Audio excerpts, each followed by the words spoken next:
This week on the TT Show, we dive into the latest news about NVIDIA's next-gen GPU launch and the recent blunder with the company's GeForce drivers. We also take a look at AMD's latest 9800X3D CPU, along with some of our favorite reviewed products in various categories such as gaming headsets, gaming monitors, and keyboards.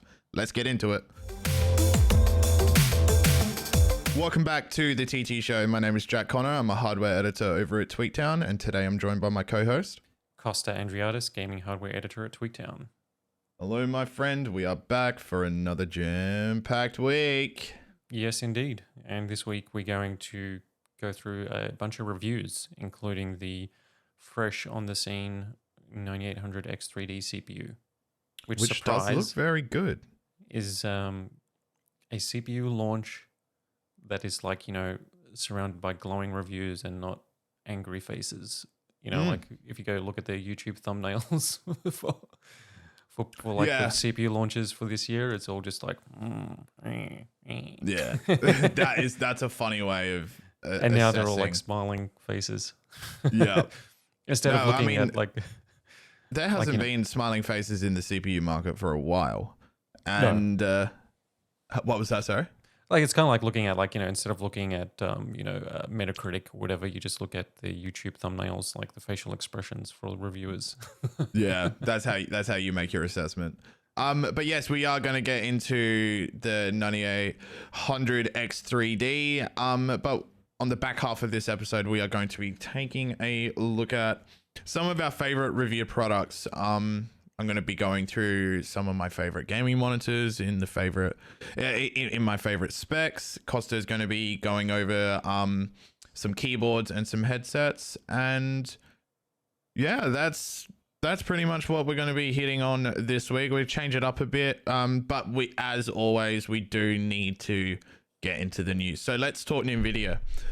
Blackwell is around the corner, and we can almost confirm that we're going to be at CES. We just got some news today that it looks like 90% chance. And it appears that Blackwell is also going to be at CES. Yeah, I mean, obviously, NVIDIA hasn't officially announced the 50 series. I mean, but like it's all just rumored but there is inside sources that have confirmed that yes, CES is when it's going to be debuted, and the launch will be soon thereafter, and it's going to be 3 models. It's going to be the 5090, 5080, and the 5070, which covers pretty much all the mid-range and high-end. And the CES 2025 in January, the opening keynote is going to be NVIDIA CEO Jensen Huang going to be doing the presentation. And so there's obviously going to be, a product announcement is the expectation, and that product announcement will be the Blackwell GPU lineup for gaming GPUs, and possibly even like laptops as well. And there might even be there will be some AI stuff for data centers, and that's where the big money is. If they don't say anything about AI and data centers, I'm going to give you $100. I mean, you could say $1 million. Like, this doesn't make like you don't want to risk. Imagine in our ideal world, and I think every gamer's, is that this is just a GeForce event. Like we don't hear it. I don't want to hear anything about a H100. I don't want to hear nothing about it. B200, But I think like even, which is fine if it is just purely GeForce, because then they could go all in on the AI anyway, because like for sure a big component will be DLSS 4. There'll be some new feature that NVIDIA will highlight as opposed to just raw performance, because they will show how AI is going to make their next gen GPUs better than ever. Like it's going to be like, this is because of AI. We've seen frame gen, DLSS 3, like that's the focus. And obviously the raw performance upgrades will all be there, but like the way these things are going to be presented is going to be AI first. Absolutely. And that makes sense. I mean, that's where we are. Like I don't begrudge them for doing that, because that's the bread and butter, right? But the interesting thing about that is that like CS is going to be huge, right? We've heard rumors that AMD are going to be announcing their GPUs. That's almost confirmed at this point.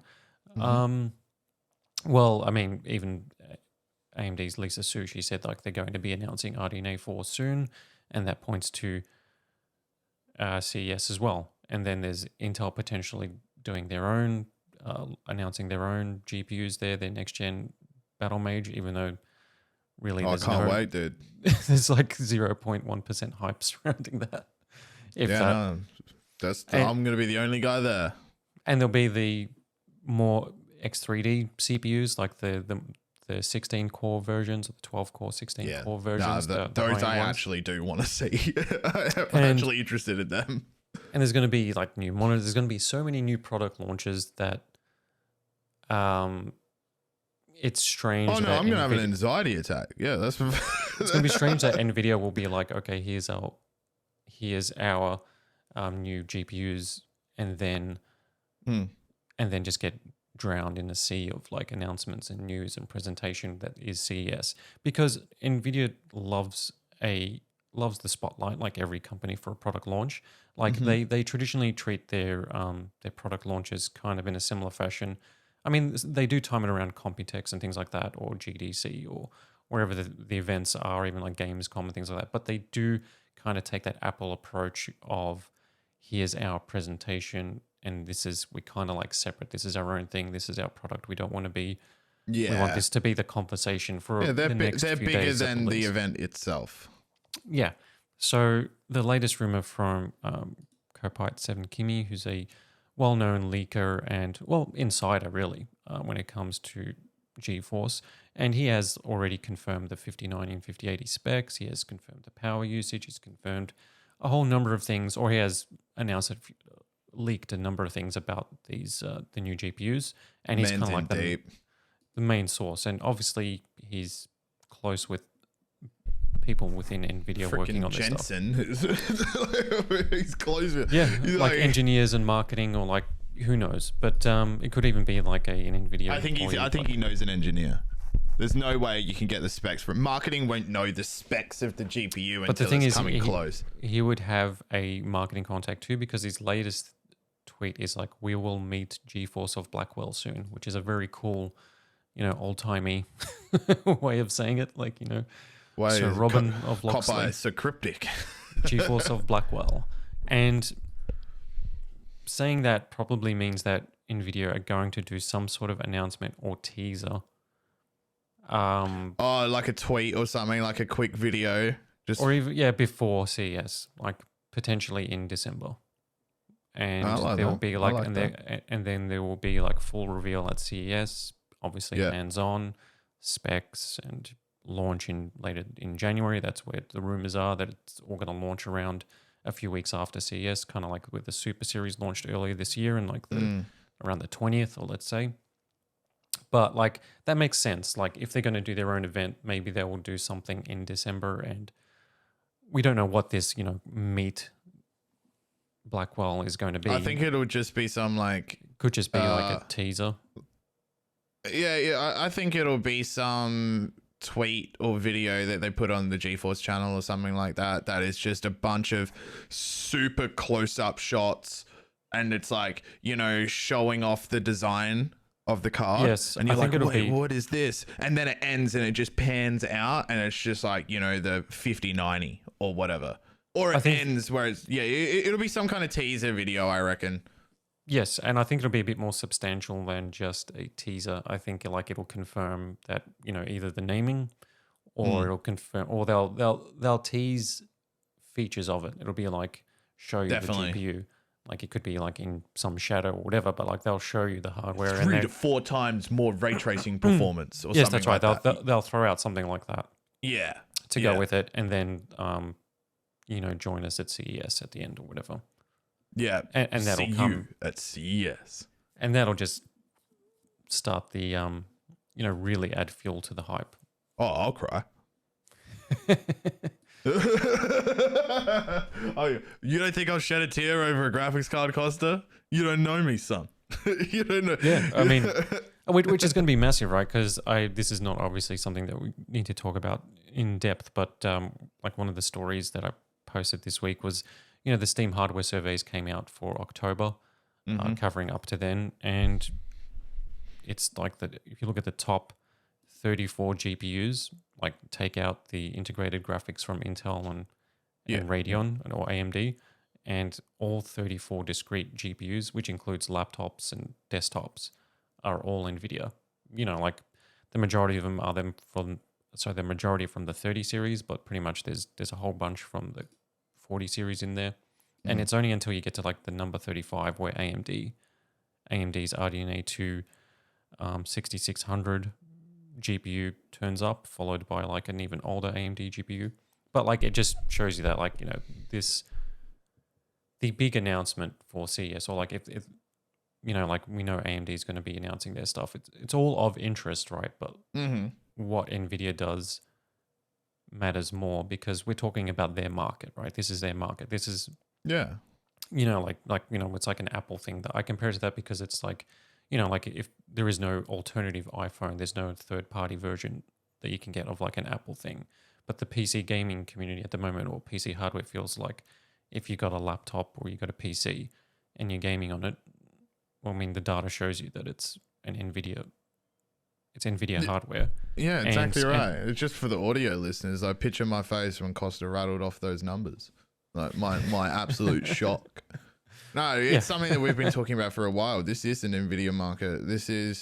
It's weird that there isn't some kind of monopoly regulator coming in at this point. Like if you control 88% of all GPUs shipped globally, if that isn't a monopoly, what is? Like NVIDIA just another like quick story off the bat is NVIDIA just became the most valuable publicly traded company on the planet, beating Apple by, I think it was like 300. Yeah, so was it $3 million or something like that? 300 million. We're talking trillions here. Like even if they came out to announce like a GeForce branded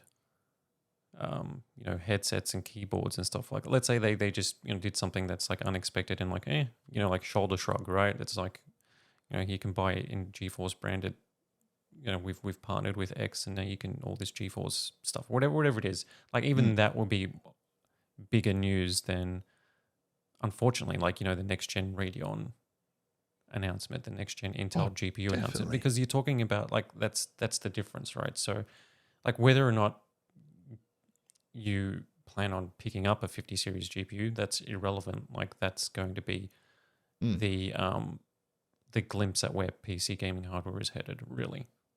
It's going to be like, it's going to just show us like, okay, what's coming next for gaming GPUs, whether it's going to be like higher prices, better performance. It'll be higher prices. Yeah. And like, and it's like, okay, the cost of the cost of entry is like now prohibitive, then that's where it ends up. But like that's going to be the biggest story for gaming hardware at the show. I think it's going to be the biggest story of the show. I don't think there is going to be anything that is, at least in the subsector of tech. So you got like, I think of it as like tech as the cloud, and then like specifically PC hardware as a subsector of tech. But yeah, that will absolutely. But I believe it could be the biggest story of the show. And I think to back my point up is NVIDIA just became the most publicly traded company on the planet at $3.43 trillion. This is ridiculous. This is an insane amount of money. But let's keep it on the NVIDIA train and let's talk H100 is what play it. They've put Minecraft on here. Oh yeah. So what are we doing here, Costa? Why can't we just play games the way that they're meant to be? Jesus Christ. Yeah, this is like a tech demo. Like there's nothing. Yeah, I know. It's fun, but it's funny to also complain about it. But it is like surreal, right? So, okay, so there's this company called Descartes, and they have a model called Oasis AI. That's the model that they've trained specifically with Minecraft, right? So it's described as like an open or a real-time world model. And what that means is that the AI can generate a playable space for you to explore and play in, and that playable space is Minecraft.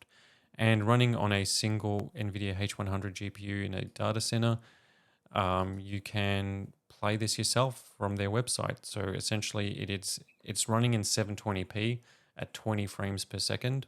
Oof. And it's heavily compressed. So it's like, Oh no. imagine the most Oh compressed yeah, YouTube video. I mean, the video quality is already compressed on X, but this looks Yeah. rough, So like, boys. yeah. Like, just for the audio listeners, this be And looking not good. so it is kind of like Minecraft, right? So like if you've played Minecraft and like you have like your wooden sword, whatever it is, and you point towards the ground and it highlights the square, and then you start whacking at it, and then it turns it into like you just break the blocks, and if you've played Minecraft, you've played Minecraft, so you can do all that. And I played it like obviously over playing it on their website, which you can head to. There is like latency and it is super low resolution. So you have to Right. play it in a tiny window. If you make it full screen, it becomes a blurry mess. It's But hurting me watching this, but go on. yeah, so like it's impressive that it has all of that in there, but it has a weird because every frame is generated by AI. So that's what makes this different. Is that like it's not an engine, it's not like Unreal Engine, it's not like 3D models being rendered by like a your GPU or whatever. So what's happening is that the AI model. So if you press up on your keyboard or the arrow key to move forward, W, and what happens is that the AI then knows that okay, I'm going to have to generate a frame for you that represents your keyboard movement, right? So it just generates a frame. So these aren't real. So it's not like a tangible world that you're interacting with. It's just like almost like a fever dream. So what happens is that Fever dream. yes, because if you're Go looking on. if you're exploring and then you Yeah. go there and then you turn around and then what you previously saw is now like rearranged or different. It's like there is no like object permanence sort of thing. So it's like Oh because wow. because it's not like a 3D map. So like if you have like a Minecraft map, it's those objects are permanently in that map, right? Or if not permanently, or like you've designed that. Yeah, there's anchor points to each of those Yeah, those are actual. objects. They're virtual, but they are 3D models. They exist in the map. It's even like a Call of Duty map, whatever. Like Yeah. everything is like it has been designed and made. Whereas this is like every frame, it's giving you its version of the world that you're exploring. None of it is permanent. It's just every frame. Like as soon as you get to the next frame, everything This that was is like before a fever dream. no longer exists. So when you're turning It's around, kind of this is I don't know why and then it's the making me tree feel queasy. tree had 3 branches, now it's got 2. Yeah, see You know what I this mean? I don't know So why that's this is weird. making me feel sick. It does, and I was about to say like it's kind of uneasy to play. It's kind of like weird, like it's off-putting, but it's interesting tech. That's like floating in the void and just going schizophrenic. Yes, And it you is. Yeah, I don't like it. No. No. Yeah, like it's an uneasy feeling to play AI generated games. Like there was like a Doom one that was done recently as well by AI, like Google's demo where they showed you like creating like Doom, and even that has weirdness where it's like things kind of like blur together or like like things morph together and then separate or whatever, like and it's just off-putting because then you realize that what you're looking at isn't real. I'm trying to think of a scenario where or a concept or a premise where that would be good in a game. Like what kind? Yeah. Like why? Because I want to get on the other side of it. Because right now I never want to experience it. Like even watching that video, I was like, what is this? But Yeah, I think there's something to that. I think there is something to that, and I think it's more of a meet me halfway sort of thing. It's like AI should influence then, like if there's already stuff called procedural generation in games, right? There's like programs called SpeedTree that developers use. So you've got this big open world environment outdoors, and then you run this program and it scans the thingo, and then it populates trees, different sizes, different thingos. So it's like, people don't have to go in there and place each individual tree or blade of grass or whatever the case is, right? So then maybe you could do AI that goes beyond just like stuff that's technically simple, because the algorithms and the mathematics behind creating trees and stuff like that is good enough that if you walk around in like the latest God of War or the Horizon it's Zero very well Forbidden established. West, like you look around, you go, oh, this forest looks awesome, right? But like a lot of that's just procedurally generated. Yeah. Right? So like that's been nailed.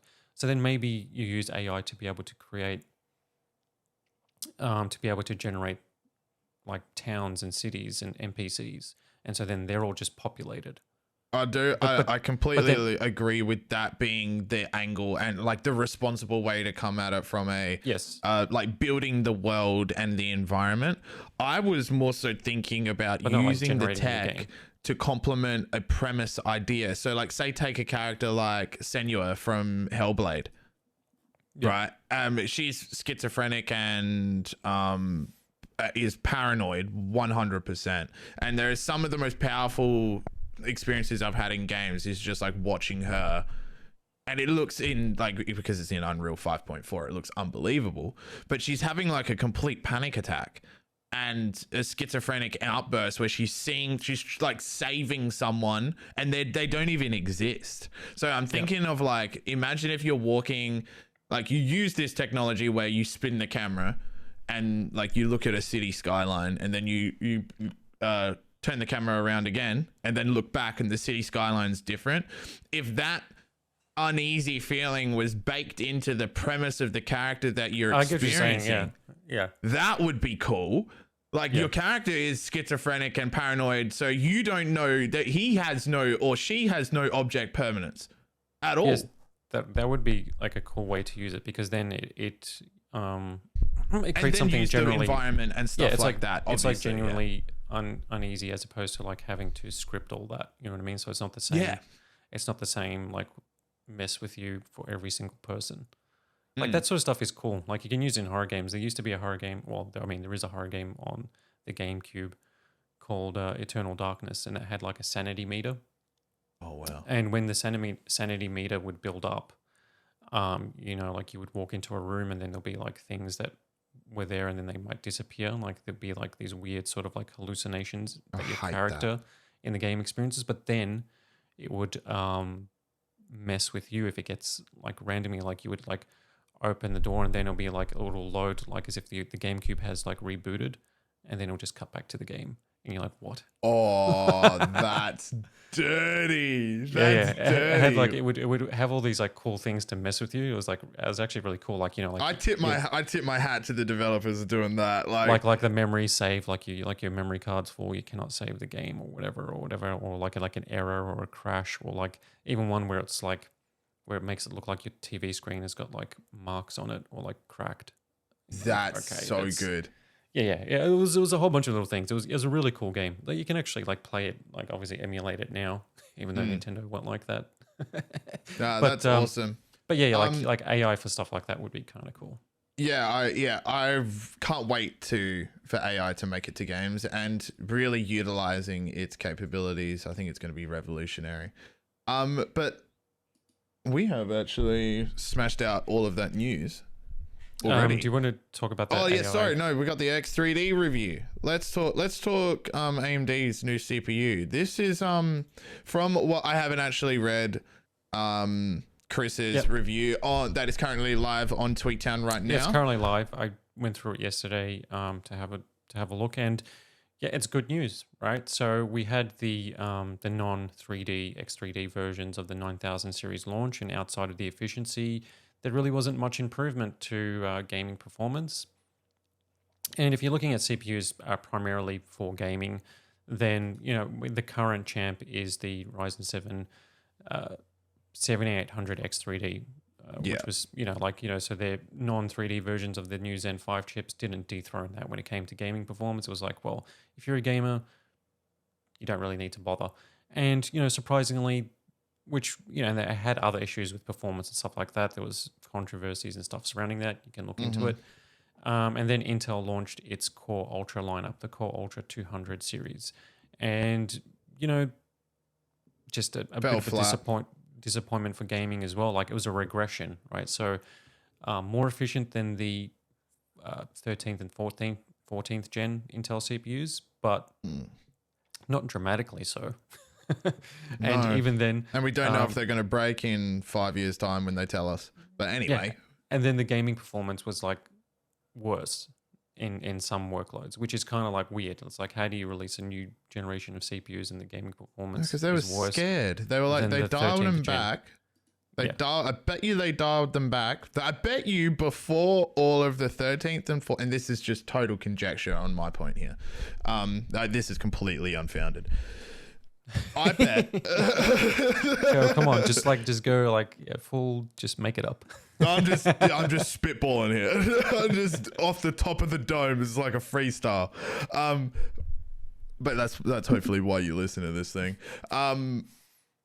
I think if the blunder, like the blunder with the 13th and 14th gen went, like say we didn't know about it until, let's just say now, because the 200s series is out right now. Let's say we found out about it this week. I reckon all of the 200 series CPUs would have been way faster. They would have dialed them up. They would have been like, oh yeah, no, we'll crank up the wattage. Yeah, if they didn't have any issues, they would have, But it's absolutely. And then I think after the 13th and 14th, they were like, okay, well, let's do a generation that is more efficient, because everyone complained about the power usage last time, and the power usage was actually directly tied to the hardware faults as well. It was the microcode problem that was not correctly regulating the power draw to I can't remember the specific part of the CPU, but yeah, it was a power related issue. So it makes perfect sense in my mind, and if I was Intel, I would have done the exact same thing. I would have been like, okay guys, yeah, we're not going to hit the performance mark that we want, because we're going to dial it back. We're going to make these efficient, and we're going to make sure they don't break in 5 years time. I bet you, if that didn't happen, if that story didn't break and it was breaking this week, these 200 series CPUs would be equally as fast as the 9800 X3Ds. Yeah, maybe like let's just say there was no hardware fault and pushing 600 watts was fine. Yep. Or like, you know what I mean? It was fine. It's or like a small aircon in your PC. Yeah, like let's just say like the voltage stuff, like there was no issues. Then yes, I think they would have pumped more power into these just to be able to maintain some sort of competition. So they can just put up charts that say you're the leader, right? That's what you want. That's Intel. That is what they do. That was their brand. What they have been doing. Up until right now. Up until like literally last night, 9800 X3D comes out. Craps all over it. More efficient and faster. And Zen 5 had teething issues, right? Like there was there was like issues with Windows. That was Microsoft's like issues 24H2. Yeah, like there is that's right. Like there was issues with that. There was issues with their BIOS as well, and then they updated their BIOS multiple times, and then they were telling reviewers to do this, that, whatever, and then like some benchmarks up, some benchmarks down, and it's just like it was been a bit of a mess. And so with the 3D, I think they just focused primarily on getting this one out, the 9800 X3D, which is good because this is the gaming focused one. This is the 8-core gaming CPU. This is what we want. It's the sweet spot. And I think that they were able to hit like a pretty good, like this CPU, if you read the review, is essentially, yes, it's the new gaming champ. But so this is, if you're looking to put a new gaming build together in the next year, especially with the new GPUs, you're going to pretty much put in the 9800 X3D in there. That's a given, I think, at this point, based on the review. But where it is also excels is when it comes to non-gaming workloads. So the efficiency improvements are actually quite impressive for non-gaming workloads like Blender and Cinebench compared to the X3D. So the 9800 X3D, for example, is, it's actually 15% faster than even like the 9700X when it comes to just like non-gaming workloads. So, and, in rendering times in Blender are also faster too. So like the thing with the previous X3D chips was that they were kind of like the 3D V cache was good for gaming and gaming only. Whereas this time it's both. And with that, you've got, just a CPU that's more versatile, and they've unlocked it as well. So then you can boost it for higher clock speeds compared to the 7800 X3D. So it does support overclocking. So I'll just read this like from the review itself. When it comes to gaming, X3D chips tended to be hit and miss depending on the game. Many didn't benefit from the extra cache, while some performed better with higher clock speeds. To use a cliche, now you can have your cake and eat it too. The 9800 X3D's 500 megahertz boost clock uplift over the 7800 X3D and the IPC gains from the new Zen 5 architecture mean that it's a gaming monster across the board. And so, yeah, so you got second generation 3D V-Cache, and the way that they've changed how the chip works underneath means that you can now overclock it because they rearranged the layout. And also as well, under heavy workloads, the increased clock speeds just mean that it's an overall a better a better CPU. It is more expensive than the 7800 X3D's launch price at $479 USD, $30 higher. But like, it's one of those price premiums or upgrades in the age of everything costing more that doesn't feel like a low blow or like a punch to the gut. You know what I mean? God, it really isn't that much faster than the 7800 X3D though. Like really, let's just go. I'll rattle off some numbers here. So Metro Exodus Enhanced Edition. This is at 1080p. With a 4070 Ti Super. Obviously that would have been locked. But so 9800 X3D, 209 FPS average. The second position is this 9700X at 196, and then the 7800 X3D at 192. That discrepancy, that's good compared to this one. Horizon Zero Dawn 9800 X3D 327 average FPS, and then the 7800 X3D 312. But this is what we're talking about, right? Like this is like when you go from like 4070 to 4070 Super, it's like, do you want 160 FPS or do you want 171 FPS? I suppose. But look at the difference in Cyberpunk. 1 FPS. Yeah, literally. Yeah. Cyberpunk was one that it looks like it's hitting a frame ceiling there. Look at that. Yeah, Cyberpunk is a weird one, but that was one that actually AMD pointed out when they announced when they actually showed their specs before the 9800 X3D launch. They showed that Cyberpunk was basically the same. Yeah. So on average, look at those minimums. Look how well optimized that game is. Now, the minimums are so high. And then you look at something like Far Cry 6. Look at the variation. But the good thing is for all that the audio listeners, we're just going through some charts here. Metro Exodus as well. Look how low the minimums are. Yeah, bad but optimization. I know. The good thing about the new 9800 X3D is that you got better 1% lows. Than the 7800 X3D. Nice. So like you look at F122, it's 336 FPS versus 315 for the 7800 X3D. Can you tell the difference between that? Probably not. No. But the 1% load jumps up from 267 to 296. So it's going to be a more stable experience. Now, having more power does mean that it draws more power, but not dramatically so. I mean, yes, compared to the 7800 X3D, it's not as efficient as that. So they have increased the power to which probably factors into the better performance. But at 150 watts in the review compared to sorry to cut you off, but you should explain what 1% lows are. I just thought that maybe that might be a bit of inside baseball.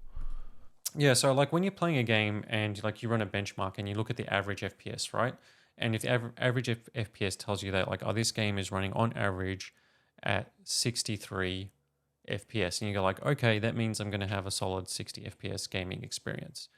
But what you would want for that to be, so like, that's just on average, right? So like when you're playing a game, the frame rate goes up and down depending on if it's uncapped or if it's not capped, depending on how many characters are on screen, like what's actually happening, like whether it's you're just an indoor environment, an outdoor environment, frame rates change. So the 1% low is basically capturing where the frame rate hits the lowest point and maintains that for enough of a time that it impacts the gameplay, right? So if a game is not well optimized and it drops to like 2 frames per second for like half a second, like, or if there's like a stutter or something like that, which happens in PC gaming, right? Like it's when I throw up. That's not a 1% low. The 1% low is that is that like, yes, the game is going to briefly run at this frame rate. So like if your average frame rate is 63 FPS and your 1% low is 10, that means that it's either poorly optimized or you don't want, like, those settings you don't want to play at. Yeah. So if your 1% low is closer to where your average is, that means you've got a smooth experience. So if your average frame rate is 200 FPS, you want your 1% low to be around about 150 at the minimum to maintain that sort of like smooth experience. You don't want your 1% low to be 50 frames per second and your average 200. You know what I mean? That just means that it's just going to be your performance is you're all over the shop. Yeah. And that's why what I was pointing out earlier with Cyberpunk 2077 is that if you look at the charts and instead of looking at the average, we'll look at the averages and the minimums at the same time. If the average is closer to the minimum there, you don't have a lot of variation in terms of your frame rate. So you're having a smoother experience. So it's an indication when you are looking at benchmark charts. Most people just jump, and I do. I'm sure everyone does. We just jump straight to the average, but taking into account where the minimum is, as well in your arithmetic, will give you an indication of how well optimized that game is. But also or that test. Let's just that or would how probably good that hardware be more is, right? specific. Because what you might see, which we have seen with some of the X3D previous chips, is that the 1% lows are actually lower than other CPUs. So like even when it comes to a GPU, right? Like if your average frame rate is like through the roof, right? But this GPU has lower 1% lows than the competition or everything. That means that there is something with this hardware where it's that, is worth pointing out, is like, okay, it's actually not good at maintaining a stable frame rate compared to the competition or compared to the previous generation, whatever the case is. So it's a valuable figure, not just for determining whether or not how well optimized a game is, but if you see efficiency figure as well. Yeah, if you see a big chart of like 15 CPUs and 15 GPU or 15 GPUs, and the new product is like right there at the top with its average performance, but then its 1% low performance for gaming is like considerably lower than everything else in terms of how relative to how close it is to the average, then that's a issue with the actual hardware itself. So the good thing with the 9800 X3D is that its 1% low figures are better than most other CPUs for gaming now. And it's consistent across all the benchmarks and tests. The only thing is that it, compared to the 7800 X3D, it runs runs about 8 degrees warmer on average, but at 83 degrees Celsius, that's not super high for 95 CPU. Isn't 95 the cap? Yeah, or even like 100 they can go up to. I don't know. I wouldn't leave it at 100. And if you have an AI, like if you got an AIO that's, I don't know, 360 millimeter, you're cooking on that. You're fine. You're completely fine. I know that is the more expensive variant of a cooler. That's the peak. That's the peak, and that's also under heavy load as well. So that's peak of 83, and the idle temperature of like 43, which is still pretty good for a CPU. But like stacked 3D V cache, like the additional memory on these chips, what makes them great for gaming also makes them run warmer just in general, because that's the way the technology works. Where it does fall short though, when it compared to Intel, idle times. That really isn't something AMD has ironed out here. Look at the idle power usage. Look at the power consumption chart. Yeah. Look at all of the Zen chips. Idle power consumption. We don't have anything below 29 watts. Yeah, whereas 29 watts, and every like Intel Core, even the 4900K, 6 watts. Even though it goes up anything. To like 253, less than your phone when it's charging. Just sitting there, and then you got like the Core Ultra 9 285K, 9 watts. The i5 4600K, 5 watts. Like Intel really has nailed. Like if you're not using your CPU, you are not using it. Like that is they've worked that out, and there's something that AMD, as reflected in these charts, It's which the same Reese with their GPUs should as have well. on the screen for anyone that is watching it on YouTube. Yeah, that's interesting.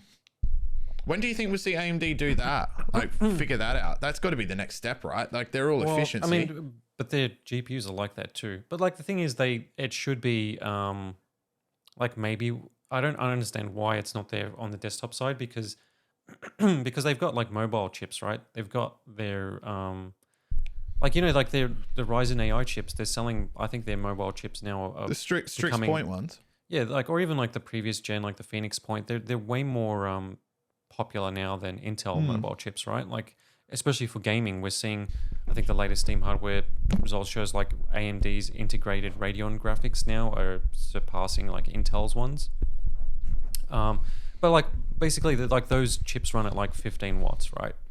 Like when they're under load, like when you're gaming, right? They run at 15 watts for gaming. So like obviously they know how to make efficient chips, right? Yeah. So I don't understand why these things are idling with so much power. Maybe we have maybe that's something we should ask AMD when we're over there. And just take a note of that now. Because it's interesting. Like I'm genuinely curious, given but it's with their exactly GPUs what as you well. just Like said. it's weird, like because it's their GPUs too, right? Their Radeon GPUs idle at double the power than NVIDIA's GeForce GPUs. So like the 40 series, like even if the 4090 is in your rig, right? Like it idles at like 10 watts or something like that. Not even. Like you can get it down to I think single digit. Like it can idle really low. Whereas like like the flagship 7900 XTX will idle at 50 watts or something, like 5 times the amount. It's like it's ridiculous, right? And that adds up. Like if your PC is on 24/7, like that, for a year, that's hundreds of dollars probably in additional energy costs. Absolutely. It's a very relevant statistic, especially if you are you're living on a tight budget. Like there is people, there's a good portion of people that buy hardware based on the power consumption of the hardware relative to the performance.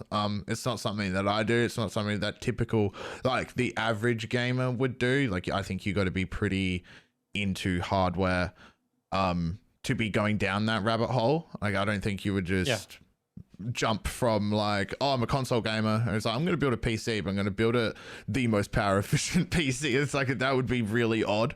But there is a lot of people that really do care about the power consumption, and since moving out of home, out of my parents' house and doing all of the bills, it's becoming a lot more relevant in my life as well. Yeah, for me too. Like it's ridiculous, like how much that stuff costs. But at the end of the day, like efficiency is important because. But even like if you don't care about like the power usage, like why wouldn't you care about something being more efficient? Like that's exciting, right? Like if something is like super efficient but also powerful, it's like wow, like that's. I think it's to ignore that part of the equation is to not take into account the full perspective of the equation itself. Like it's I think it's a Venn diagram. Like you've got raw performance, then you've got efficiency. It's like I don't want all of my games to have one like huge or like really low 1% lows. Like you know what I mean? Like I don't want the games to be completely unoptimized but I'm crapping out 400 FPS. Like, that's right. But then there's like a good like minute where it's running at sub 60. Yeah. And you're like, what? Unacceptable. But that's how I get nosebleeds. And you know how much I hate nosebleeds, Kosta. All right. Let's move it. Oh, do you want to move it to the 285K, or did we kind of just that was just there for reference. Basically, the Intel Core i9 285K processor review was basically a it excels in some areas, but it's not really a good gaming GPU. Poor or unoptimized gaming performance was our review. The Tweaktown rating was 76%, which is not great. So I will go through the rating for the AMD Ryzen 7 9800X3D processor review. Good call. Our Tweaktown rating 95%. Editor's Choice Award. The bottom line that the AMD Ryzen 7 9800X3D is the gaming champion, and unlike previous X3D chips, it performs well under all types of workloads. Very The well pros, done, AMD. it's the gaming CPU, strong all-round performance, power efficiency, and full overclocking support. The cons, it's just the price. $479 for an 8-core CPU is just not what you call cheap. That's the downside. But X3D chips do generally cost more. The Yeah, they previous do. 7800 X3D increased the price to $449, and this one's increasing the price to $479. But with the price increase, you've got a notably better CPU at the end of the day, and the best CPU for gaming. If you are looking to upgrade, I would be looking out for sales on the 7800 X3D starting now. Right now, they will start going on sale as these. When do these hit shelves? Do we know? Are they available now? Yeah, I think available either tomorrow or it's pretty much available this week. By the time this podcast is out, they're available. Yeah. Okay. All right. Well, if you are looking, because I am looking to upgrade as well, but I'll probably end up getting I'm probably going to need one of these for the new GPU reviews. Absolutely.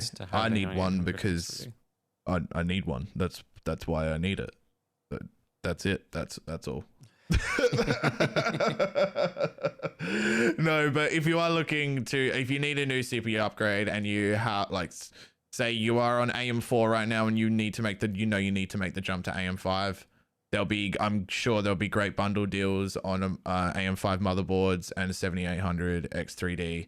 And the only problem with that is I think because of how poor Intel's new Core Ultra 200 series is for gaming compared to the 3D chips. Oh, true. Yeah. Is that and how the non-X3D versions like the 9700X are okay for gaming, but then it didn't move the needle. Like the X3D is still like by far and away the better option. Is that it's kind of like a weird situation where we may not see the price for those drop at all because the demand is just going to be high, right? It's like now that all the cards are on the table, so to speak. We're now in November, Intel CPUs are out, all of the Zen 5 main flagship non-3D chips are out, and now the gaming CPU, the one everybody was waiting for, we've got the reviews, and it's out this week. And it's the only one out of only those that is like top of the list or like, I want that. It's the only one that people would actually want. And the only problem is that none of the other CPUs have replaced the 7800 X3D or even provided competition.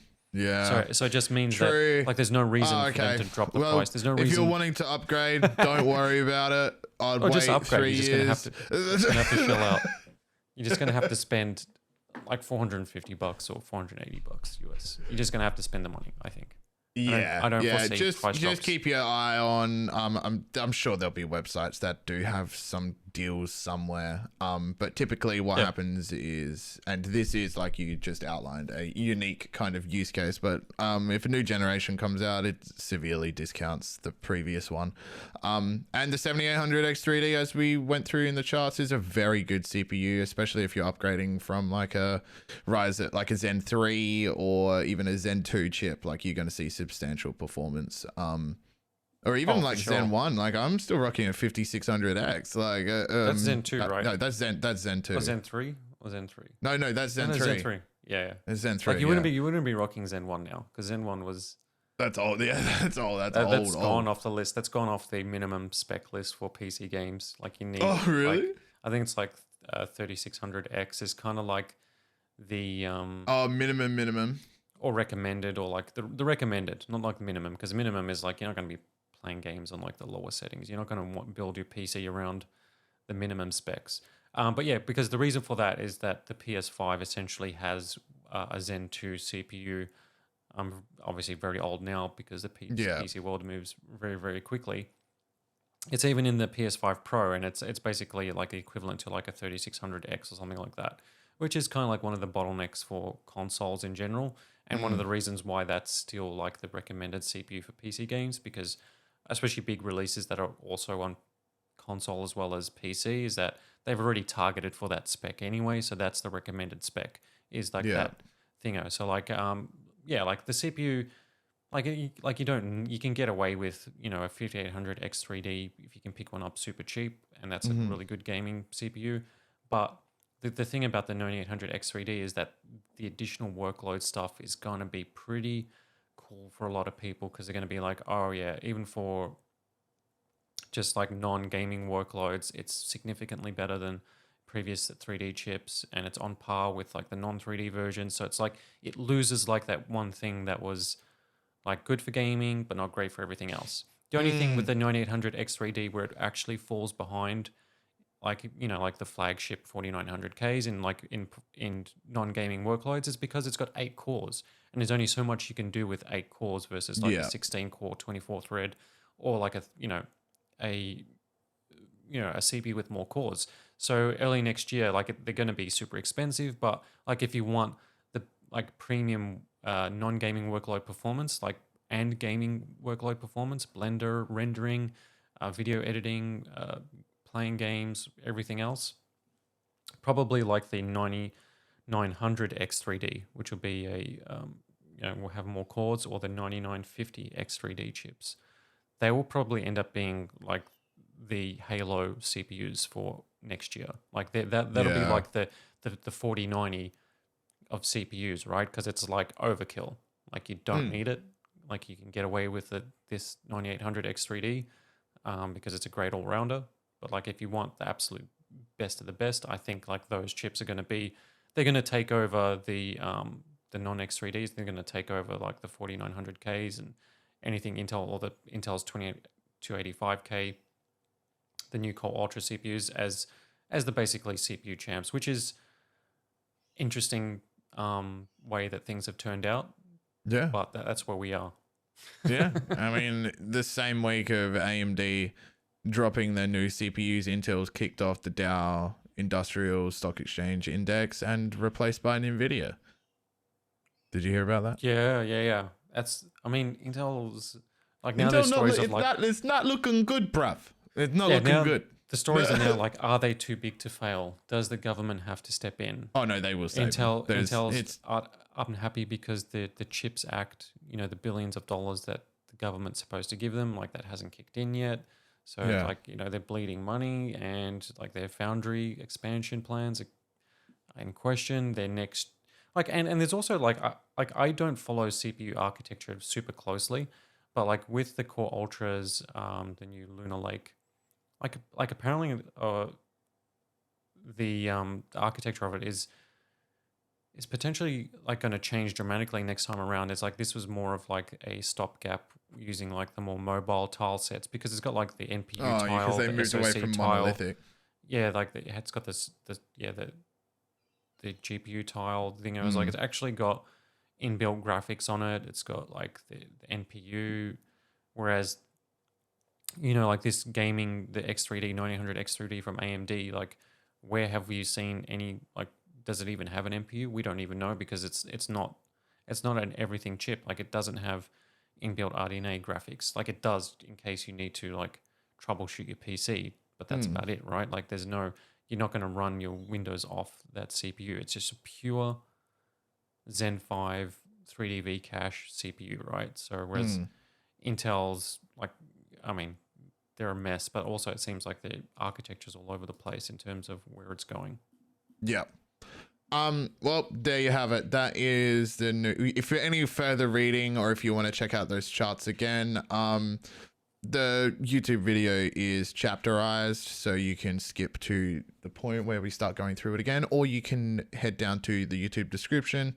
There's a Google Docs link in there, and if you click on that, you'll see a link to the review, or just head to tweettown.com. Will probably be on the front page for a while.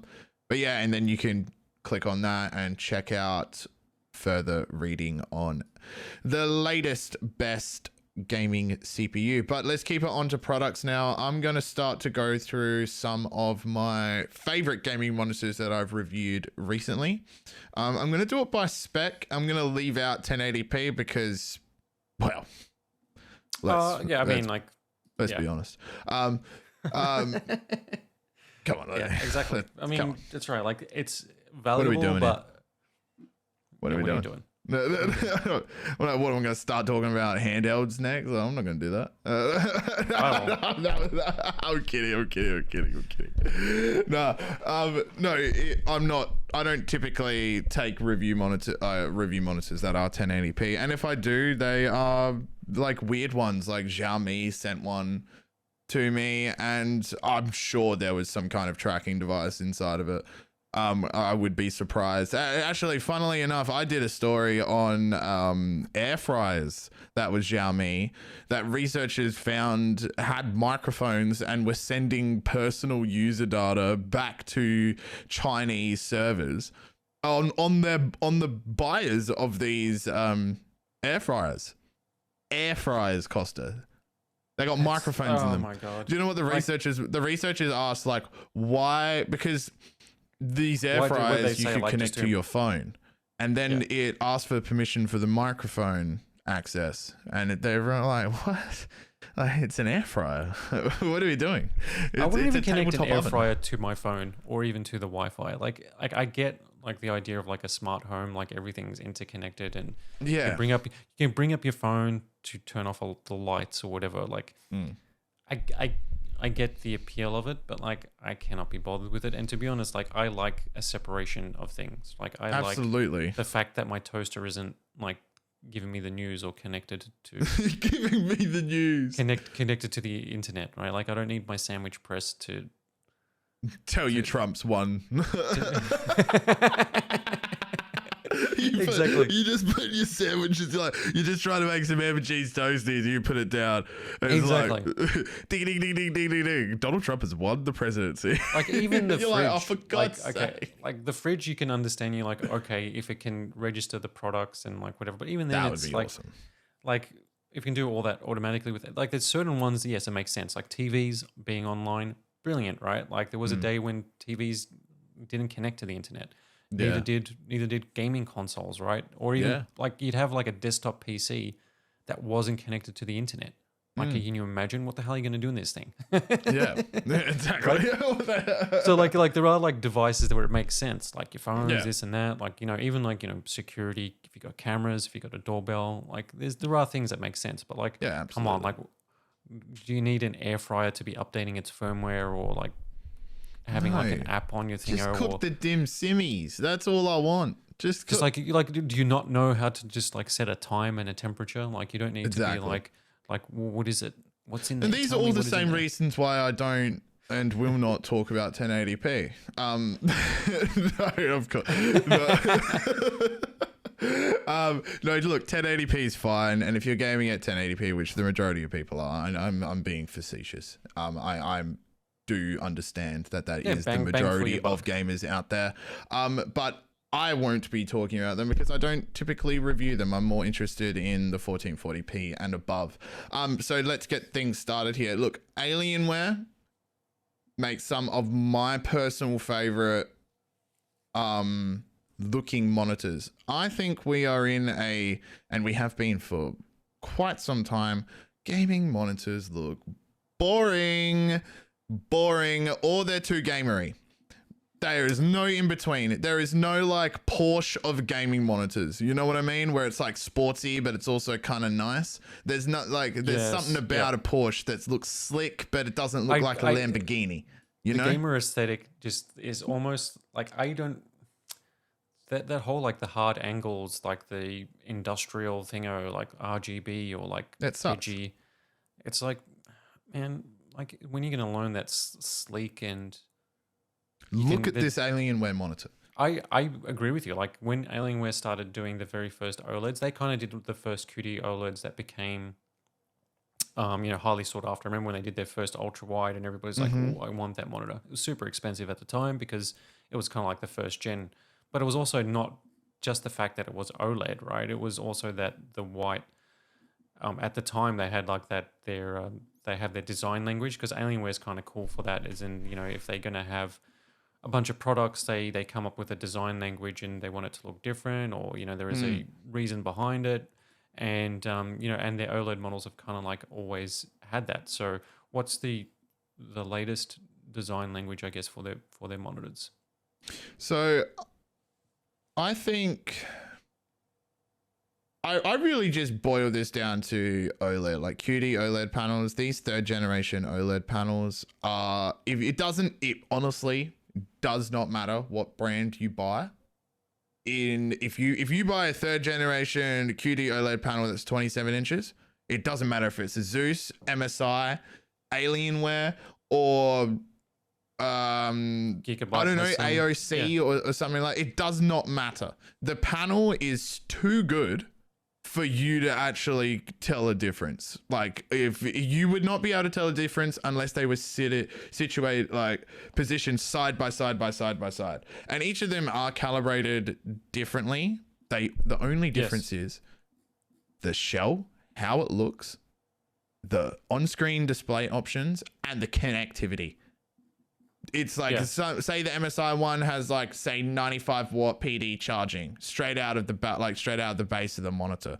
That's really nice. The Alienware one might not have that. Do you charge stuff at your desk all the time? This is how I've positioned my reviews around. I'm not sure exactly what you mean by the design language of these. I suppose minimalist. Like it's like curvy or whatever. Like, it's like, I can tell the Alienware because it's like a futuristic spaceship thing. Like, they have like a design. Yeah, like even they call it that. Like they have like, their PCs all have that. Like that's their new design. You're right, they do. Language. Yeah. So that's like it's like an aesthetic thing. And it's not the most important thing, but like you said, like if it's resonating with you, then it's obviously they're doing something right. I think they just stand out in a sea full of black, hard cornered, or just it looks like a kindergartner has just designed it where it's got way too many lights and it's super loud. These monitors, these feel like Porsches. This is the only equivalency that I can put it to is they're slick, the stands, that it feels high quality. There's no dumb lights. There is some, I don't know why they put they got the number 27 here in kind of cool font on the back of the display. And I'm guessing that's representative of the size of the display. Yeah. I'm not sure if we need that there, but like I'm the one that bought it. I know that it's 27 inches. You know what I mean? And I'm not going to forget, or I don't need to check. What am I going to check the back of my monitor and be like, oh yeah, that's right, it's 27 inches. Anyway, I'm here for the design of the font though. It fits the overall aesthetic. What was that? Sorry. Do you prefer that flat stand style as opposed to the legs? Oh, dude, don't get me started on the forked feet. Yeah. Here is a PSA to all gaming monitor companies that are designing stands for their gaming monitors. Do not, and I repeat, do not use forked feet unless you are at 39 inches and above. Do not don't talk to me about using forked feet. Don't do it. Then don't do it. Even then don't do it, because like LG OLEDs, like, even if you got like a 55 inch, whatever, you still got like that stand, the rectangle in the middle. It just looks way better. My main gripe, it does look better, but my main gripe is I worry about gamers that have small desktop real estate, and I gestured towards my actual desktop, not like my desktop PC for the audio listeners out there, but gamers that have not a lot of desk space and have a forked feet monitor run the risk of their mouse colliding with the feet of the monitor. And also, this is a particular issue for gamers that play on low sensitivity. So if you're an FPS gamer, or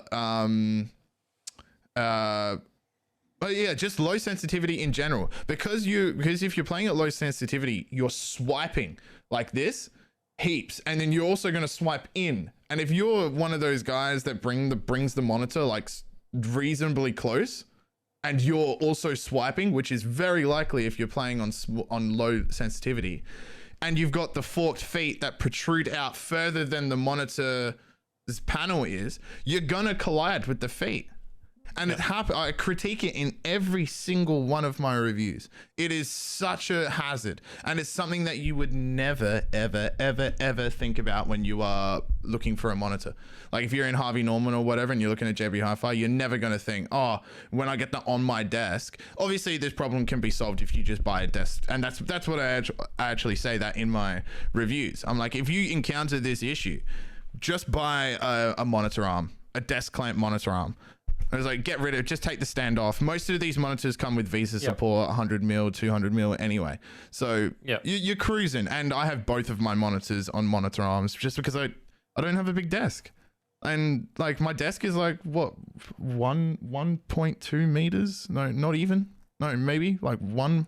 And I don't think, I would like to assume that a lot of gamers don't have a lot of space. Like they don't have a big room. They don't have a lot of desk space. And this is a real problem. I'll just rattle off some specs for this Alienware monitor just real quick. Okay, so we are talking about the AW2725DF. Really cool name. Really, like, you definitely remember that after the podcast and stuff. What does DF stand for? Yeah, no, that's sick. I don't effing know. God damn. All right. So here are the pros. We got a 360 hertz refresh rate. That is very, very nice in games that are even able to produce that amount of in-game frames. QD OLED panel, so it's the cream of the crop when it comes to colors. We've got deep blacks. The aesthetics of the monitor, just the physical design, as we've been going over, is, in my personal opinion, gorgeous. It stands out. It's different. It's minimalist. It's sleek. It's got kind of like it's got like a dainty kind of aesthetic to it. It still is slightly gamery, but I would say it's more professional than it would be gamery, I would say, just because of the lack of LEDs and stuff like that. Design wise, and connectivity, we're looking at so you got 1.4 DisplayPort 1.4, of course. You will need that to be able to hit the 360. Then you got 360 hertz, 1 times HDMI 2.1, 1 times USB 3.2 Type B upstream port, 2 times USB 3.2 Type C downstream port, and 1 times USB 3.2 Type A downstream port. It's quite a bit. This is perfect for gaming consoles as well. Like if you're going to be pushing, like if PS5 and you're playing on performance, this works here as well. You have USB-C. There's 45 watts of available charging, so that covers your phone, that covers your tablet, maybe even your laptop as well. Like if you had a little like a Chromebook or something like that, and you really needed to charge for whatever reason, you can now charge out of your monitor, and that's really nice. Obviously with OLED, it makes you wanna cry. That's how good it looks. PPI is a spec that a lot of people care about, and we're looking at 111 here, which is 1440p over 27 inches. It's very good. The density is nice. It doesn't feel stretched or boxy or like pixelated or anything like that. This is the best 1440p gaming monitor, and anything in this equivalent spec from any other brands is also the best 1440p gaming monitor. It's not my personal favorite for size. I prefer my 32 inches or 34 inches. But if you want to lock in FPS gamer, competitive, this is the best you're gonna get at 27 inches. And I know the competitive FPS gamers prefer the smaller monitors, like where they even like to go down to 24, which I think is wild. But 27 inches. Yeah. It's healthy. That's a healthy middle ground. Like if I was just going to lock in on FPS, I might go that way. But if I was to buy, because I play a variation of games, I like 32 because I like my immersive big RPGs, but I also like to, get locked in Apex and Call of Duty, etc., etc. Yeah, so I think that's my personal favorite in that spec. Go ahead. Yeah, the 24 inches is just comes down to pixel density, and 1080p looks better at that resolution Definitely. versus at 27. Like once you get to 27 inches, like you kind of feel like 1080p at 27 starts to feel like at that distance when you're gaming just feels Yeah. like okay, we need a resolution increase. And then when you go to like 32 inches, you go 1440p starts to feel like really It's could too push big. a bit It higher than starts this. to stretch it. Starts to feel boxy. It's weird. Yeah. Like 32 inch, you would go 4K, 27, 1440p, and anything like 1080p, like 24 inches or whatever, which used to be the standard size. Like 27 seems to be like the standard size for like Yeah. most gaming monitors now. Yeah. Whereas like back in the day, like 24 inch was like the standard for quite a That was while. the spot. Yeah. And that was and still is fine for 1080p. Absolutely. I completely agree with that. Maybe that's why I don't really review them that much because, pardon me, I'm not a fan of the size. Like I just can't work on that either. Like, But that's like it's like a TV, right? Like it's like an upgrade. Like I used like my first one, I think it was like a 21 inch 16 by 9 display, and it was like, oh, that's cool. And then you upgrade to a 24 and you're like, wow, that's bigger. And then you upgrade to a 27 and you're like, oh, this is like next level. You can't go back. It's like a TV, right? Like yeah, you literally like cannot go back. if you had like a 42 inch TV and then you got the 55, you're like, wow, this is amazing, right? Like it's so much bigger, and you appreciate it. And then you go to a 65 and you're like, this is next level, right? 65 is incredible, especially for 4K. And then, but now you can't go back, right? You can't go from a 65 to a 55 or to a 40 inch TV as your main TV. Yeah, right? there's no way. No, you can't go back. You escalate, you increase. Yeah, Like, you only get bigger. like now that I think we got similar. Like we got 32 inch displays as our main displays for definitely, PC gaming, and or even if you like ultra wide, like there's just no going back. Like once you hit that, if that's what you're using, and you're gonna get something new, it's gonna either be the same size or bigger. There's no Yeah, like, I'm using smaller. the Corsair right now. I'm testing the Corsair Xenon 34-inch QD OLED panel, 240 hertz. It is Nice. gorgeous at 34 inches. It's gorgeous. It looks wicked as well. It really does look good. That's cool because like the 34 ultra wides are kind of like 27 inch monitors, just bigger, Yeah, and that's why they feel exactly so much right. better. Like they actually are really cool. Yeah. Okay, I'll rattle off my personal favorite for 32-inch 4K gaming. 32-inch.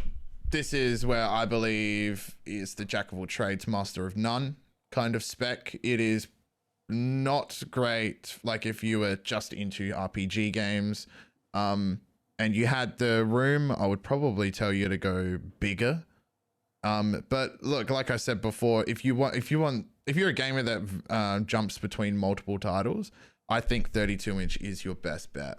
If you're at a desk, I think that size is like you gotta be like a 32-inch monitor. Like even like 5-6 years ago was huge. If it's at your desk, right? Like 32-inch TVs used to be 32-inch. Yeah. Like- I remember. Yeah, I Like remember them. when we were kids, like how big was your TV, right? It wasn't 65 inches. It wasn't like this gigantic cinema screen sitting in your living room. Like we take for granted. Like 32-inch used to be a TV size that you sat, 2 meters from on a couch and watched TV on a 32-inch LCD, right? Yeah, now This you're was the playing God norm. of War. And now you're sitting at your desk with a 32-inch, and you got the balls to tell me that it's too small. I think if you've got the room and the money, you can go bigger. Like I bought a 65-inch, and I'm not going to replace that with the 32 on the wall. There's just no way. No. Yeah. But yes, look, 32 inches at 240 hertz. We're talking the cream of the crop, the highest of the high. This is peak enthusiast PC gaming right here. You're not going to get better than this at 4K at 240 hertz. If you have the machine, the rig that can spit those figures out in a game that has, ray tracing, etc., etc. I don't even think there is anything that can. Is there anything that can hit 4K 240 hertz with ray tracing on? Not path Nothing. tracing, no. And even with, you're going to need frame generation and stuff like that. Yes. But there are games that can go 4K 240 quite easily. But with ray tracing, I don't think so. No. But ray tracing is super hardware intensive, right? And Yeah. But it's like what, we're about 120, 150 we're at right now. But to be honest, like even a 4K 144 hertz display would be enough for me. Oh yeah. I enjoy that they're 240 now. I think that's great. And I think the benefit of it is more so actually not with gaming, right? Because like we had this discussion a while ago, right? Like 60 hertz displays used to be the norm, right? But if you were just using your PC, you're on Windows, right? You're in Discord, your browser's open, you're on Facebook or Twitter or whatever, or X, and you had 60 hertz, you'd be like, what is going on? But now, even if you have like 144 hertz, after like if you're used to, it's like, you know, the size as well. It's like if you're used to just browsing your desktop at 240 hertz, 4K, right? And like, you know, YouTube videos, moving windows around, it's like that smoothness, I just have butterflies in my stomach. And then if you switch that down to 144, and you'd be like, okay, this is... What are you doing? Like, even though that's super fast, right? Like, but even then you would notice a difference. And then if you step it down to 60, it would be like, I'm in slow motion. Like, this is like a slideshow now. Yes, it's a stop motion film. It's claymation. Yeah, that's right. Like, if all you know is like 60 hertz, it's actually fine. Like on your TV, gaming on a PlayStation, if that's what you're doing, like for hours, it's perfectly fine. Cool. Your eyes adjust. But if you're on your PC, like I think like the actual benefit for these displays is more so just using my PC when I'm not gaming, and then if I'm gaming, if it hits 140 FPS, and I've got a 4090 with ray tracing with frame gen, that's perfectly fine for me. But yeah, because you're not going to actually use the entire 240 hertz in games. That's, I suppose, that was my roundabout way of like illustrating that. Even if you are shopping at this spec, and looking for the best of the best, you're not going to, like Cyberpunk, you are not going to hit 240 hertz. So you are, if this is a purely gaming centered machine and you aren't going to be using it for, I don't know, doing your research project or like any general desktop word processing kind of use, I might even recommend and I'm not sure if the third generation OLED panels actually come in. I think they're all... Yeah, I think they're all like 240. I think they're all 240 straight across the board. Yeah. I think that's like it's the standard now. Yeah. Okay. So that means if you were going to go OLED, you would be getting a second generation panel, and that's just not something I'm willing to recommend. Oh, actually, no. If you're just using it for gaming and you aren't using it for any desktop use and word processing, then the main problem with the second generation OLED panels and the first generation is the text fringing, and that was fixed in the third generation. So that's why I think these are the more jack of all trades kind of monitors. But yes, so the Samsung's Odyssey OLED G8. I took this for a test drive. Very slick monitor. Samsung does a incredible job at, I mean, they do make the panels that are going into all of these spec monitors, unless it is the WOLED from LG. But this monitor looks awesome as well. I think because I review so many monitors and they're all like the same kind of experience at certain specs, like 1440p at I don't know, 144. It's like, well, I'll review 3 monitors at that. So like the only difference is the shell. The user experience is pretty well identical. You can look, if you want to break down the color, the HDR and all of that stuff, there's other reviews. That's exactly how everyone else reviews monitors. So I'm talking about, how does the user sit down and interact with this? Like, what are the OSD options like? Does it feel blurry? Like the actual general user experience is how I review these displays. This monitor is enthusiast in every sense. It's expensive. It's you pay for the design of the look, like the way that it looks, but the performance, it's insane. 4K at 240 hertz. If you're playing Overwatch, you're playing League of Legends, you're looking at Cyberpunk, you're Red Dead, all of it. It will make everything look gorgeous, absolutely gorgeous. However, you do need the PC to be able to even produce this kind of experience. But you know what does suck about this monitor? And I'm telling you, when I say suck, I mean like suck a golf ball through a garden hose. Like, it sucks bad. And that is Samsung's affinity for turning their gaming monitors into a TV. Into what, sorry? Into like a smart TV. Why are we doing this? What are we doing? Why does it come? I don't mind the remote coming. That's kind of nice. To be honest, I don't mind that. having a remote, like I think more gaming monitors should have remotes. I love that. The idea that I don't mind that. The on-screen display options, though, I literally wrote in my review that they need to remove it. They're like, this needs to, here's it. I wrote in my OLED G9 review, which was that massive 49-inch thing, which is just a hilarious gaming monitor. Super ultra wide.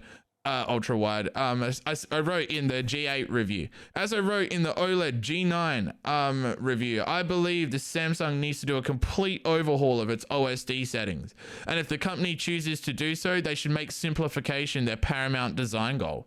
This thing is the most convoluted OSD that I've ever experienced. There's a separate OSD option for like if you just press the button on the monitor, it'll just open up like a small little like tab, and then you can navigate through there. Or you can press the settings option on the remote, and that will completely consume your display, and then you'll be in the Samsung hub, and you can watch TV in there just in case, just because, or Netflix if you wanted to. Yeah. All right. They know this is a monitor, right? Like, they know I've got access to the internet and Netflix is a browsable option. Why are we doing too much here? This is my main concern. They're trying to make this something they're not. That it's not. Yeah, the thing with the OSDs, they need to be like either transparent, lower third, not obtrusive, but then easy to navigate, right? So, having a remote to do that is actually quite good. So like if you got like a that's remote good, yes. And it's sitting on your desk and you just go bang, bang, bang, bang, and it's like a lower third thingo, you can still see your game in the background when you're adjusting the image or making changes to this or that. Like, you need to be able to have all that, right? Like having a smart TV interface on it means that it's got a processor. It means that it's got internal storage for installing apps. It means that there's now CPU overhead. It means that that's drawing power unnecessarily. It's all this additional stuff for what? So you can just press the Netflix button and open up Netflix, which... Yeah. I'm sure there's going to be some people that are going to use that feature, right? Because it's like 32 inches, and then in a small room, you could have it be your TV and your gaming monitor at the same time. I did say that in my review as well. This can double as a movie kind of thing in the right setting. But I'm also not going to do that with the monitor, like through the remote. If I have this plugged into a PC, who is going to use Netflix built in when they can just open Netflix on their computer? If you own this display, you've spent $1,400 on this. Like if you're a PC gamer, and this is probably most of the people out there, like if you're going to watch Netflix, you're not even going to open the Windows Store app version of it, which is like the desktop app or whatever. You're going to actually just browser Netflix.com, bang. Definitely. 100%. That's what you're going to do, right? Like, go to YouTube. It's all just like through a browser, right? Like, you don't need all these like things that are just like apps. So you're not even going to use the app version, which is technically more convenient because it's just a dedicated app, blah, blah, blah, blah, blah. But that's not how we use a PC. Well, PC gamers in general are very specific when it comes to that. It's like you have your browser, you got your Discord, and there's no real like apps for streaming that you're going to be using on your PC. That is totally right. Just the equivalent of this from Alienware is the AW3225QF. It is the same shell design as the 27-inch that we talked about earlier, but it is spec'd at 32 inches, 4K, But 240 hertz. This one's got lighting. I can see in your What was that, images. sorry? This one's got RGB action, though. Yeah. Yeah, I turned the RGB on for that one. That one's really nice. Got some, yeah, but again, it's still so minimal compared to what. It looks like a spaceship with a white. What was that? Sorry. It looks like a spaceship. Oh yeah, this one is white. Yes, the other one was space gray. Yes, this one is white, and it is my personal favorite because it is white. In a sea of just black options of gaming monitors, this one really does stand out. And my PC case is white. My desk is white. Like, I don't know. I think I've just gone the complete opposite way because all tech is all black, and yeah, it looks. It's the safest stuff. Things are going white just in general. Like, there's like white components now. Like it's, we saw it at Computex, right? A lot of companies were pushing the white stuff. I'm so glad they more are. Than the black because it looks aesthetically, it's more eye-catching anyway. Well, I think it's only eye-catching because we've only had black options up until now. Just give me the black and white options. I don't need a cyan color monitor. Like, you know what I mean? Like a Pacific blue.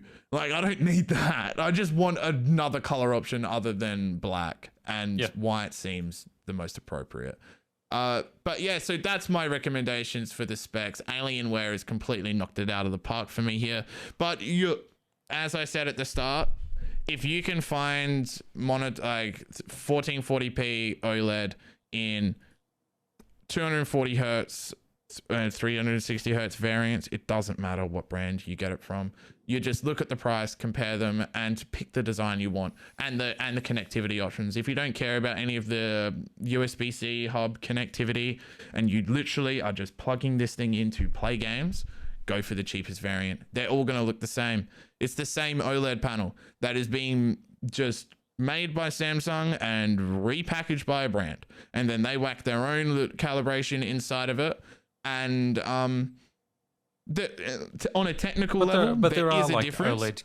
OLED care features that are different, like the cooling and like the. That's what I was about to. Yeah, that's what I was about to say. Is on a technical level, there is differences if you benchmark these monitors and you look at the color, measurements, etc. But what I'm saying is from the user experience and how the user interacts with the display, the experience is pretty much identical, and the only differences are the OSD options, the OLED care stuff to make sure you don't get burn in, and the physical housing of the display itself. So that's a little buying guide for you and my personal recommendations. And I think we'll hand this one off to Mr. Hands over here with the keyboards. Yeah, so there's a couple to talk about. Like, I've got a few more keyboards in the reviews in the works, which we'll touch upon in the future. But there is one that just went live on the site. It's the Meletrix Zoom 75 TIGA. Now, this is a mechanical keyboard kit. And there's also the Chill Key ND75. So the first one is the Zoom 75, right? So, I've been reviewing keyboards for a number of years now, and I've said multiple times, I think either on the show or offline, that they've gotten better and better just in the past few years because of like custom boards and brands and the modular nature of modern mechanical keyboards, right? So it's not just a mechanical switch. They're now a lot of like the big brands, like even if you're going to look at a Razer keyboard or a Corsair keyboard or Steel Series and things like that, switches are generally going to be hot swappable. They're going to come pre-lubed. There's going to be all these like sort of like mechanical keyboard features from the modding community or like these third-party brands that have really forced everybody to step up their game. It's like, multiple layers of foam, stabilizers for big keys like the spacebar and stuff like that, different mounting options. And these are all like technical terms that I'm aware of and knew what they were.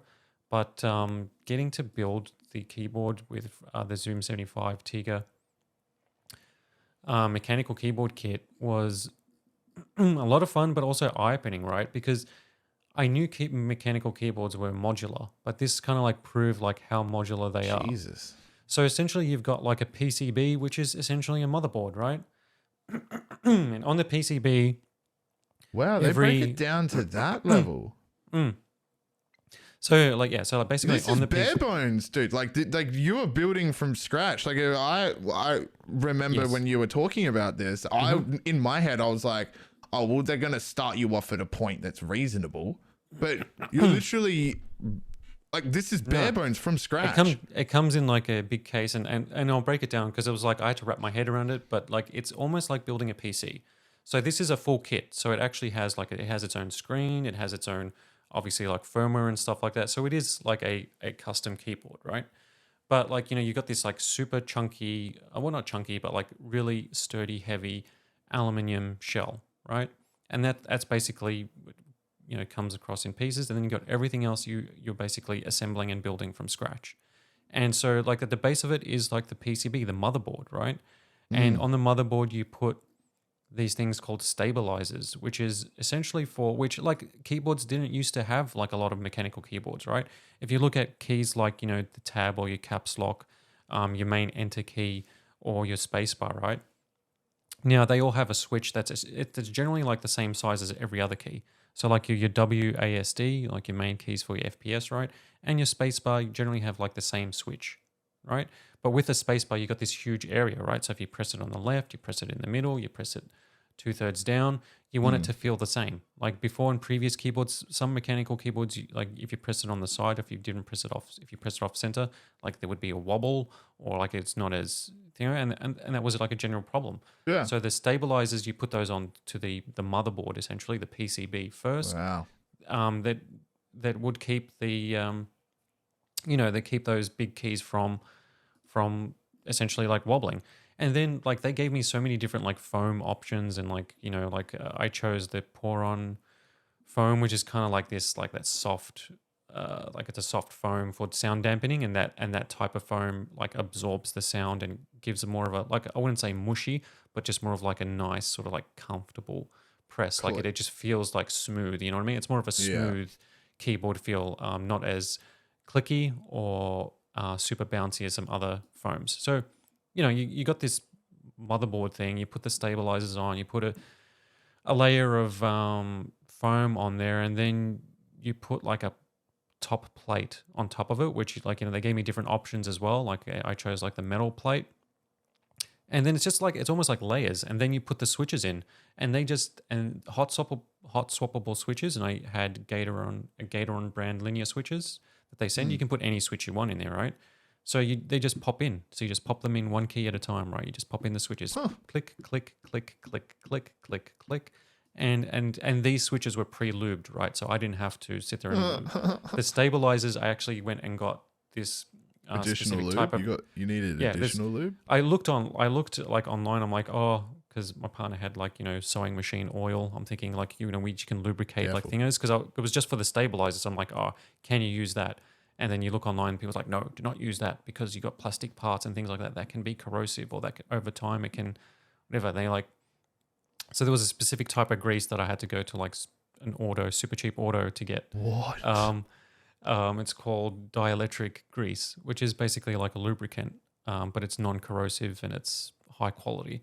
So on there's little stabilizers, which are just like these little metal, just little metal like pins or like wires, almost like a paper clip type thing that sits in there to hold the stabilizers in place with the big keys. Just like with a little brush, just use that like the grease or the lube and just lube those up, because you're supposed to lube those up, because those keys, when you press them, you want them to be, like your space bar, they need to be smooth. So you had to do that. So that was one thing that I had to do.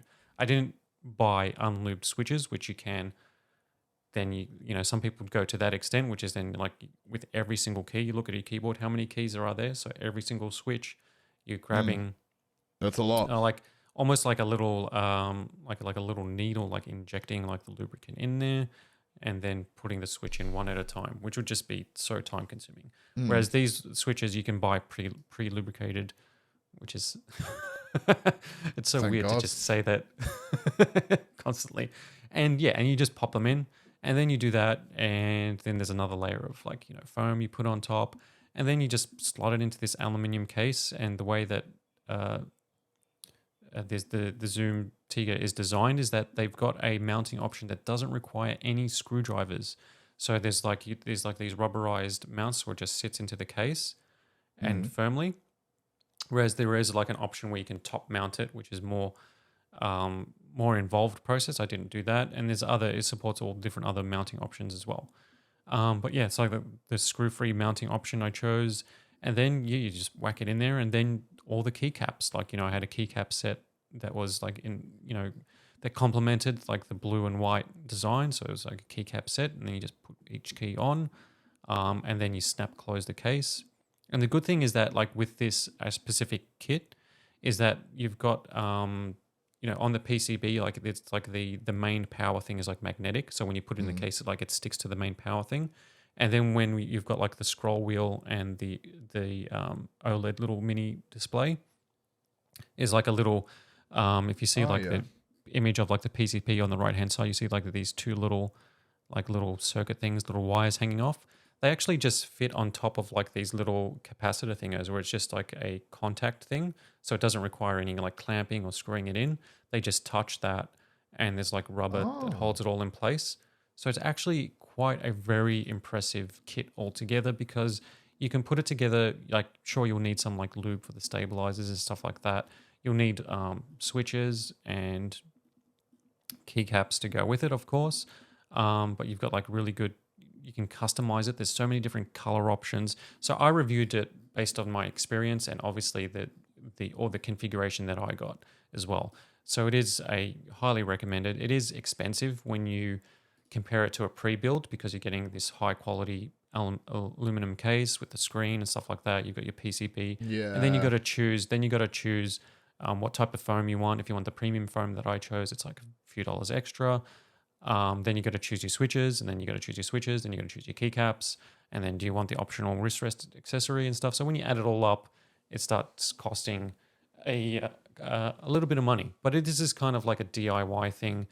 And this is for your performance freaks that really do want to get down into the nitty and gritty of like, I don't know, so say you're though. into keyboards, or you're like, I think the same people that do water cooling in their PC would really enjoy this.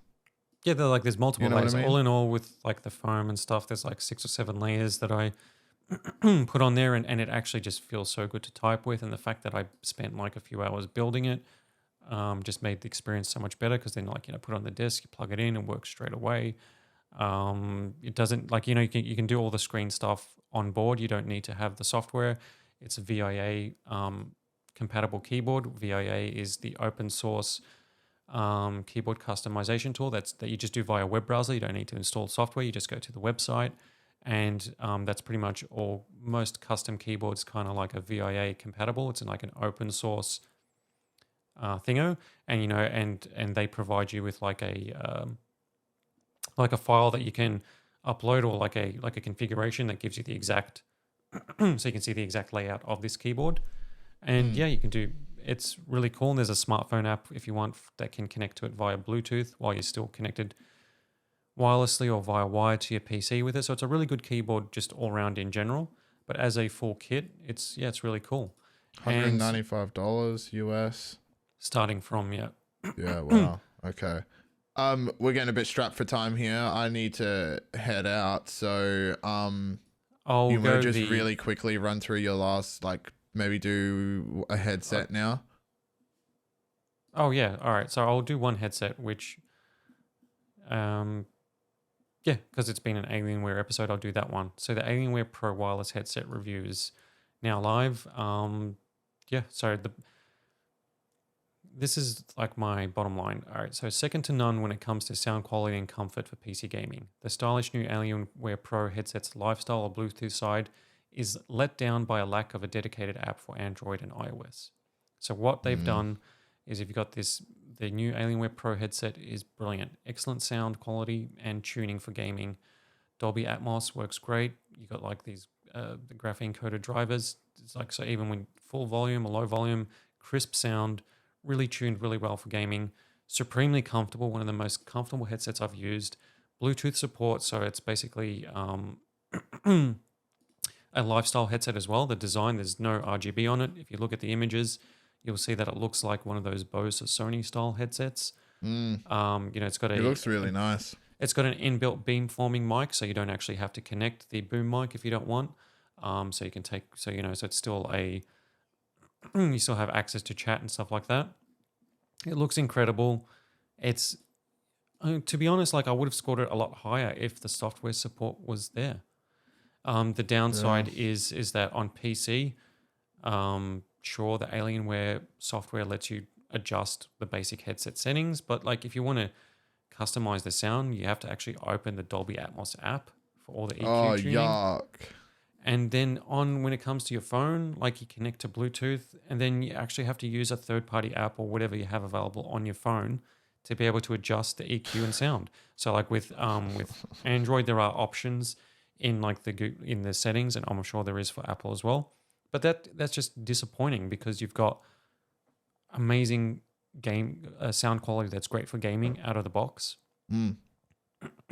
Supremely comfortable. They designed it with